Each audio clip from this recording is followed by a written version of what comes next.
केंद्रीय विमान वाहतूक मंत्री राम मोहन नायडू यांनी आज बंगळुरू इथं ध्रुव NG या स्वदेशी बनावटीच्या अत्याधुनिक कमी वजनाच्या हेलिकॉप्टरच्या उड्डाणाला हिरवा झेंडा दाखवला।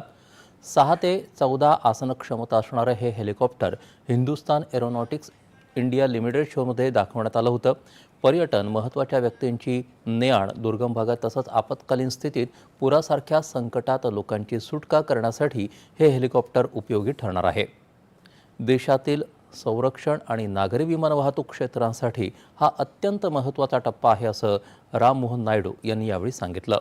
सध्या आपल्याकडे देशात 300 हेलिकॉप्टर आहेत, मात्र मागणी 1000 ते 1500 हेलिकॉप्टर्सची आहे असं ते म्हणाले।